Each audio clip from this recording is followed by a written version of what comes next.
If Trump is reelected, it's an indescribable disaster. It means that the policies of the past 4 years, which have been extremely destructive to the American population, to the world, will be continued and probably accelerated. What this is going to mean for health is bad enough. I just mentioned the Lancet figures, it'll get worse. What this means for the environment or the threat of nuclear war, which no one is talking about, but is extremely serious, is indescribable. Suppose Biden is elected. I would anticipate it would be essentially a continuation of Obama. Nothing very great, but at least not totally destructive. And opportunities for an organized public to change what is being done, to impose pressures. It's common to say now that the Sanders campaign failed. I think that's a mistake. I think it was an extraordinary success, completely shifted the arena of debate and discussion. Issues that were unthinkable a couple of years ago are now right in the middle of attention. The worst crime he committed in the eyes of the establishment is not the policies proposing.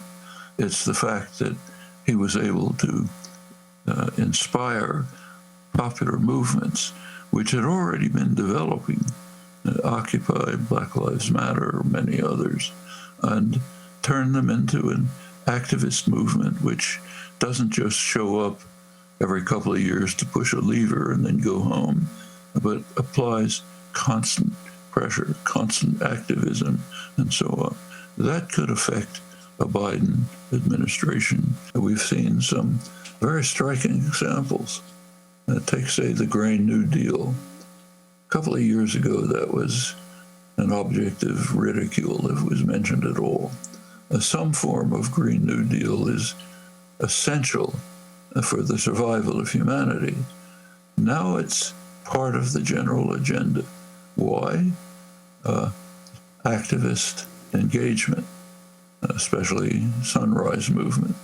Group of young people acted significantly up to the point of sitting in congressional offices. They received support from Alexandria Ocasio-Cortez, other young legislators who came into office as part of the Sanders-inspired popular wave. Another great success. Ed Markey, senator from Massachusetts, joined in. Now it's part of the legislative agenda. The next step is to force it through in some viable form, and there are very good ideas as to how to do that. Well, that's the way things can change. With a Biden presidency, there would be, if not a strongly sympathetic administration, at least one that can be reached, can be pressured. And that's very important. You look over the very good labor historian, I'm sure you know Eric Loomis, who's studied the efforts by working people to institute changes in the society, sometimes for themselves, sometimes for the society generally. And he's pointed out, he made an interesting point. These efforts succeeded when there was a tolerant or sympathetic administration, not when there wasn't. That's a big one of many enormous differences between Trump, the sociopath, and Biden, who's kind of pretty empty. You can push him one way or another. This is the most crucial election in human history, literally. Another 4 years of Trump, and we're in deep trouble.